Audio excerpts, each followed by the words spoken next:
Welcome to Huawei Middle East Innovation Lab. My name is Wang Chuan from Huawei Middle East Network Solution Team. In this demo, I would like to share with you the latest version of Huawei SD-WAN solution. The platform is named iMaster SDN-Campus, which is also known as the unified platform that combines multiple network scenarios. If you need a small and medium-sized enterprise, you probably choose branch network solution. If you have a large number of sites, you probably need SD-WAN solution. If you have a large enterprise with a complicated service and also required the segregation, you probably need VXLAN fabric network solution. So in today's demo, we're going to focus on the SD-WAN scenario. Let's get inside and talk about the platform in details. When we get inside this SD-WAN scenario, on the top of the platform, you will see we have the basic network, interconnection configuration, and traffic policy. These are the three major functionalities in SD-WAN scenario. And the last one, configuration result, is used to monitoring the configuration whether it is successfully delivered from the controller to devices, just for monitoring purpose. Okay, let's starting from the basic network. This is actually a navigation wizard. If you are a beginner, so go inside, starting from the wizard, it will be simple and easy for you to design, deploy, and monitor purpose. So we start from the global configuration, which is also called a network setting. And within the global configuration, you have the physical network, virtual network, and collection configuration. So we start from the physical network, what we need to configure from this page. And actually, most of them has been configured by default. So what is inside the physical network? You need routing domain. You probably have two uplinks, MPLS or Internet, which is already configured by default. Okay, if you have additional link, so you can easily create another one. For example, you have MPLS2. Okay, probably need it doesn't support dash. Okay, and the next one, the next parameter is called transport network, which is also known as the physical uplinks. Okay, so you have multiple physical uplinks, you can create multiple as you wish. And within the transport network, you need to implement the routing domain. Okay, remember that for routing domain means if you have different service provider that provide different list lines, so you are from different routing domain. But the internet is provided by different service provider, so they are in the same routing domain. Okay. And definitely our data transmission must be encrypted by IPsec. So you can choose different authentication algorithm or encryption algorithm. Okay, you can also enable the DH group. Okay, so all of them are the default configuration. And another important parameters would be that the link failure detection parameter configuration. So this parameter is the most important parameter that is used for monitoring the link quality purpose. Okay, so if I enable that, you will see the detection packet by default is set as 1000 millisecond, which is actually 1 second. So which means every 1 second, the router will send a detection packet from one side to another side, and to monitor the link quality, such as the packet loss, delay, and jitter. Okay, so this is a default value. There is a range you see starting from 10 millisecond to 10,000 millisecond. Okay, and the second one, the number of the field detections. So by default is 6, which means if you send 6 detection packet without any response, which means the link, the traffic will automatically switch over from the current link to another link after 6 okay, field detection packets. Okay, so we just put it back. And another thing, what else? So we have the traffic steering policy configuration. So from this one, this parameter, you see all of these we keep all of them default. So this parameter means the maximum bandwidth utilization will be up to 95%. If any of the uplinks exceed 95%, the traffic will also automatically switch over to another link. The last one will be the NTP server. So you can create an NTP template, and this template will be assigned to the specific size. Okay. So we have talked about the physical network. The next one, the virtual network. So for the virtual network, which is very simple and easy to understand, because we build the physical network first and then we need to transmit data. So data is always transmitting to the virtual network, and also known as the overlay network. So physical network is known as underlay network. Virtual network is known as the overlay network. Okay. So through the overlay network, you also need the routing protocols. So we are using from Huawei SD-WAN solution, we are using IBGP plus OSPF to transmit the data. Okay. So this is default AS number 65001, and what you need to set customize, the only things will be the IP pool. Okay. So the IP pool is used to assign by the controller to the devices. So normally we will recommend to set up a big IP subnet. For example, we have already configured 10.1.0.0/16 a big subnet. So this subnet will be assigned for the routing protocol, such as the loopback interface, to create IBGP routing protocol neighbors, and it will be also assigned to the GRE tunnel IP, because our data transmission is going to the GRE over IPsec. Okay. And move on to the next one. So the DNS, if you want to create a DNS template, you can also add one. So you can, as you can see, I have already added the 8.8.8.8 DNS template. So I can assign this DNS template to the specific sites, routers, or the service IP subnet. Okay. So the last one from the global configuration will be the collection configuration. So by default, these three parameters are disabled. So I enable all of them. Just once I enable all of them, so these three features will be assigned to all the sites, all branch sites or HQ site. Okay. So definitely for SD-WAN solution, we need application traffic, we need application quality, and we also need the one link traffic. Okay. That's why I enabled all. Okay.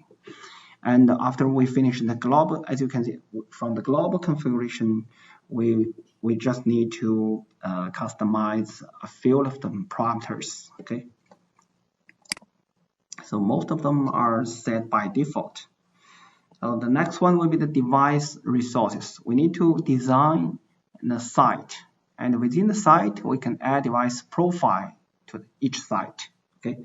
The site is also known as the branch location. Okay, so you can design a site as the building or a campus, even a floor. So this is actually a logical site, and each site we can support up to maximally we can support up to 2 routers. Okay, so you can add 1 or 2 routers in each site.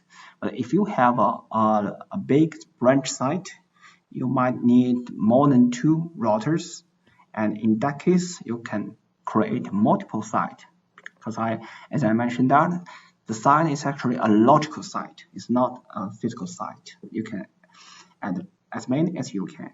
Okay, and how do I create a site from the controller? It's quite simple. You just need to create, for example, we create a new one, give the name test, And for each site, you can add different network device type.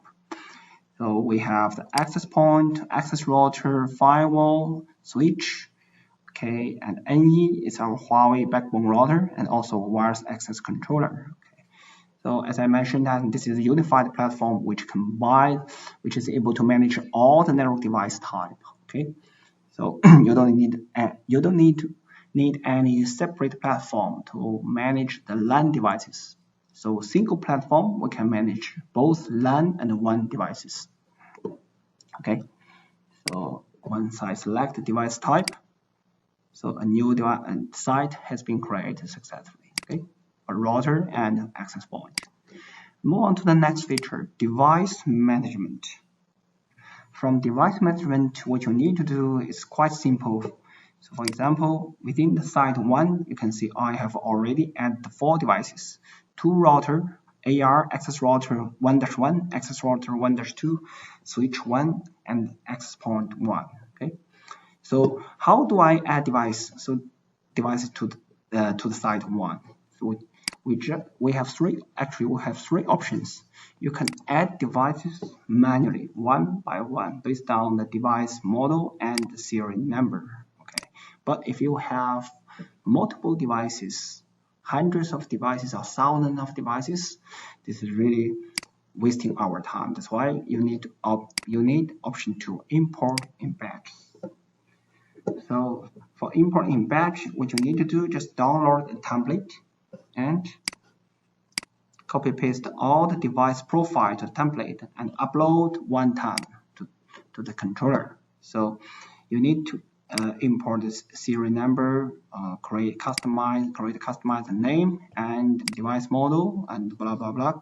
If you're not sure about this field, you can refer to this right example. Okay, because we have already bring devices on. And the third option to add devices will be the automatic discovery. So by using this option, so we need to enable an LLDP for each device.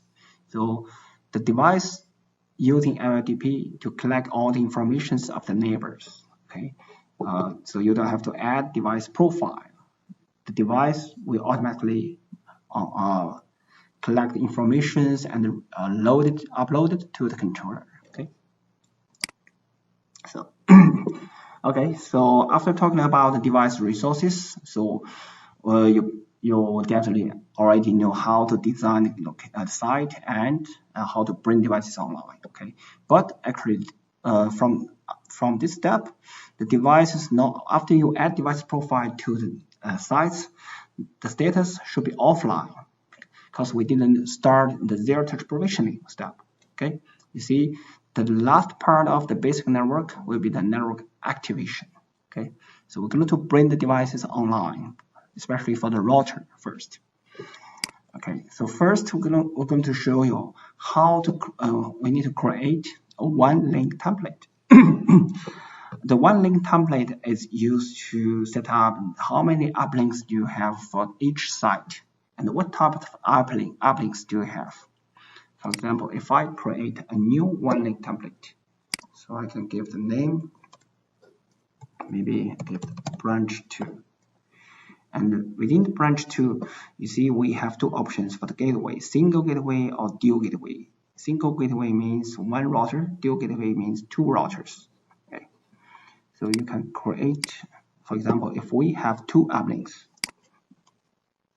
number 1 is internet, number 2 is MPS, and we can give the port number. So because we have single uplink, we should give a different port number. And for internet, we can select a different transport network. Remember that this parameter we set up from the global configuration by default. Okay, so from this diagram you see the single gateway device 1 we have 2 physical uplinks, internet and MPS, and this is only a template. Once we create the template, so we move on to the ZTP. It's short for zero touch provisioning. So how can we bring the router online? So from this ZTP, what we need to do, we need just implement the one link template. okay, from ZTP. So once I implement, because you can see I have already completed the zero-touch provisioning for all the device type. So once I select the one link template, you should be able to see there are two uplinks showing here, okay, internet and MPS. And how can I configure the IP information for each uplinks? So from the internet, you can see if you have a static IP address, you can fill in this IP address should be provided by service provider. You can fill in here IP address, mask, and this gateway, okay, and also the uplinks, downlink bandwidth. But if you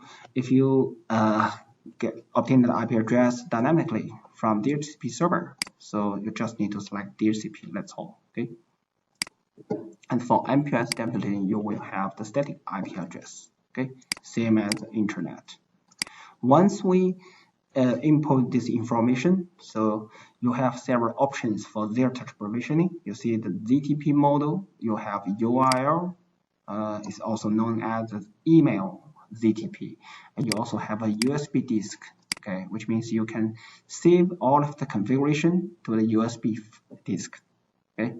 So if I click download ZTP file and enable this button, so I move all of the site configuration information, and so I can download the ZTP file, okay, to the local PC, and save this two file to the USB disk. And so the USB disk I can give it to the remote site engineer. So what they need to do, just plug the USB disk to the router, and the router will automatically online or automatically register to our controller, okay. And another option for zero-touch provisioning, so you can send email. Same, select all the sites, click next, send email for each site. Okay, for example, from site 1 you have user 1, site 2 you have user 2, user 3, user 4. So from this is actually the receiver's email address. Once they receive this email, the configurations will be saved to a URL. So they receive the URL, and by one click the URL, the configuration will be delivered to the router, and router will also automatically register to the controller, okay. So let's move on to the next feature after we bring the devices online. And what you need to do, and so we need to start the underlay configuration, okay? Because within the basic configuration network, there are all the network underlay configuration. Okay, so for example, for site 3, you can see for site 3, the only thing we need to configure is the WAN routes. So we have provided 3 types of the routing protocols. You can create OSPF, BGP, or static route. Of course, we also support IPv6. Okay. So I've already configured the default gateway for site 3, okay, because site 3 also has 2 uplinks, internet and MPS. Okay. And if the other site, if the service provider is running BGP, you definitely need to create BGP, okay, to build BGP neighbors with the service provider. Okay. So the last things of the underlay network, so we need to connect to R. So what does R mean? R is short for routing reflector, the similar role as the BGP-R.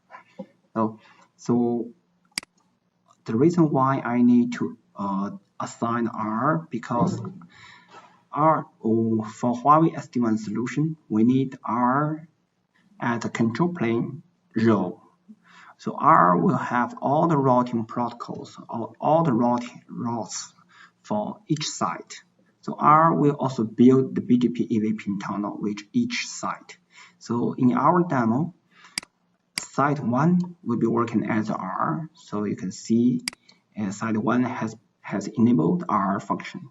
And for the rest of the site, we just need to connect to the R. So associate R site 1.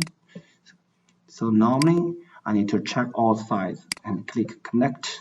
Okay. detect, and you can see we have already successfully connected R for the rest of the site. Okay, once we check all connect to R, so the R we build BGP EV pin tunnel to, between each site. Okay, so that's all for the underlay network configuration. So move on to the next feature, interconnection configuration. So after basic network, so as I mentioned, that basic network is also known as the underlay network. And the internet, so the interconnection configuration is actually called overlay network, okay, deployment. Okay, so for overlay network, definitely is a virtual network. We need to create a virtual network based on your requirement. You probably have a multiple virtual network, and you want to segregate different services. For example, you have a critical services, and you also have a non-critical service. You want to segregate the traffic. Okay, let's share the same devices. Okay, so we have already created one virtual network called WLAN. Okay? So within this virtual network, you can see I have add all the sites, site 1 to site 4 to the virtual network WLAN. Okay? And what we can do is we can click inside to configure the virtual network. For the virtual network, you can decide what type of topology mode you want. For example, you want a hard spoke or full mesh or partial full mesh. Okay? So the current topology mode for our demo is the hard spoke. So I make the site 1 as a hard side, and the rest of the site is working as the branch side. Okay? So if you want, because this is a virtual network, if you want to change topology mode, so you can immediately implement it without any impact, because this is a virtual network. So as you can see, one side select full mesh, okay, the topology mode is immediately changed. So we can just click OK. So there's no any impact for the devices because it is a virtual network. We come back to to verify this device, we can come back to device management. You see all the devices are online, so without any impact. Let's get back to the interconnection configuration. So if you want to create another virtual network, so and share the same physical devices, so we can create a new one, Win2. Okay, enable IPsec encryption for data transmission security purpose, and we can select, okay, accept the test, the same site, but in the second virtual network, we're going to design a different topology mode. Okay, we can create configure. The first one we have created the full mesh topology mode. So the second virtual network, I can give them the hub spoke topology mode. So it's very easy and simple to create a topology mode.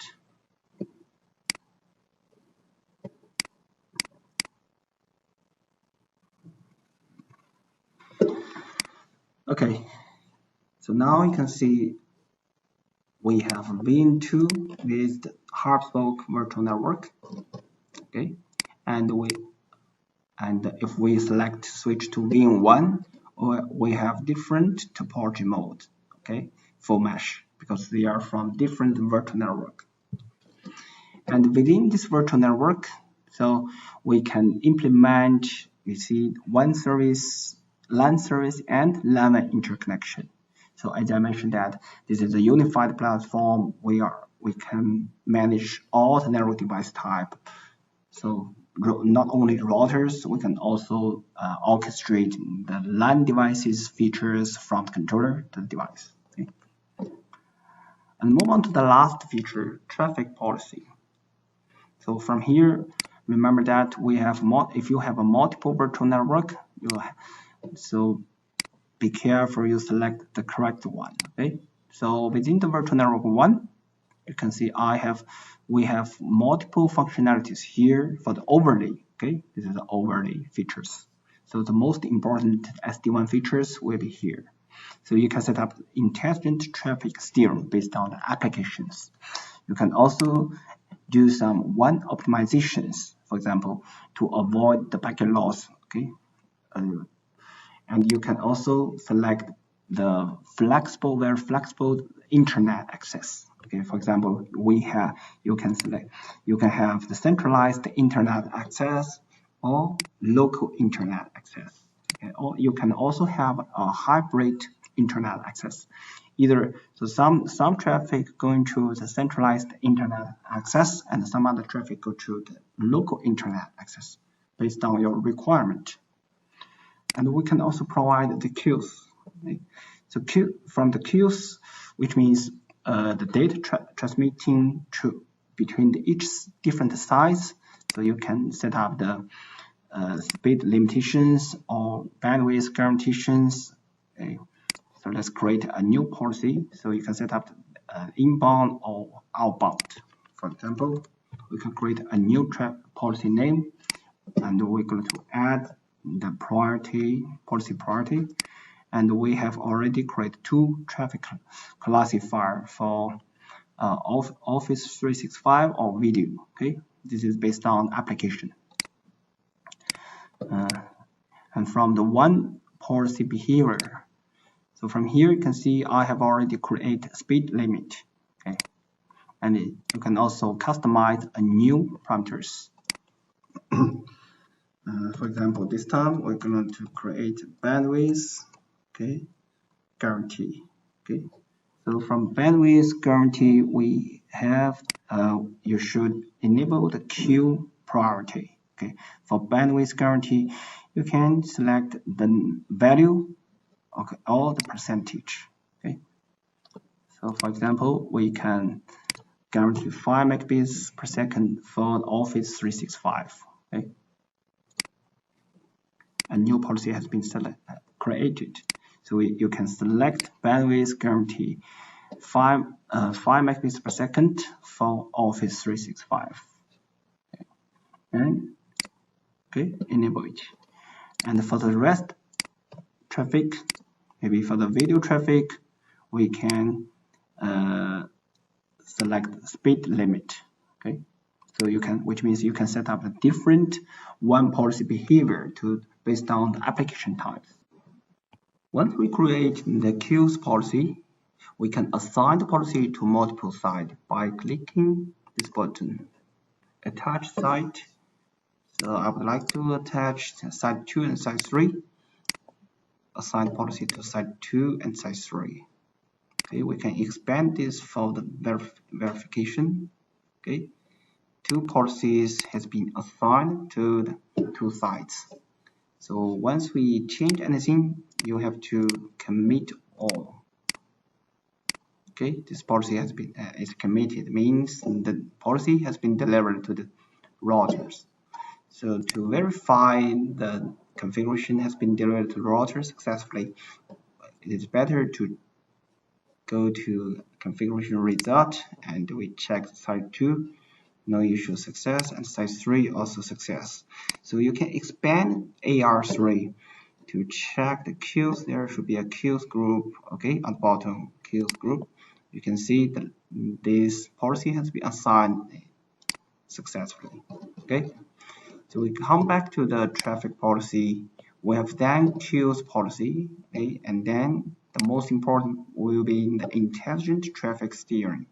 You can see I have already created one policy called video, and based on the video underscore 1234. So this has been defined previously, and we have the switchover condition as well. Okay, so let me create another one. So this time I'm going to use the same application, Office 365. And I have already created Office 365 from our signature database, and I give the 2 as a priority. You can see there are switchover conditions based on the link quality delay, jitter, packet loss. So there's some existing template for voice, for real-time video and low latency data and bulk data. Of course, you can customize the data. Okay. So the next one, the transport network. So remember that this is referring to the physical uplinks, because each of my sites have two uplinks. So I'm going to create two. Number one, I'll give the first priority for internet. The second priority, use the MPLS. Okay. So the traffic behavior we make the default option, because we have different priority for the transport network. So I need to keep the preference for the default. If you want a load balance, you have to make the same priority for multiple transport network. Okay. So just make the simple, create a new policy and assign this policy to the site, again. Okay, once we assign the policy to the site, remember that we need to select that, commit this policy. Okay, commit it. So we expand this policy. You can see now this policy has been assigned to site 2. Okay, and the first priority internet, second priority MPLS for preference. Okay, so this is called application-based intelligent traffic steering. We'll go to the configuration result, check that again for site 2, AR2. There should be an intelligent policy-based routing.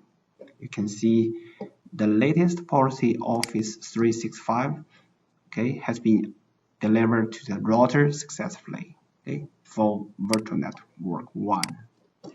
Okay, I think this is everything for today's demo. Thank you for watching the demo. I hope you have a brief understanding of Huawei SD-WAN solution as of now. Thank you.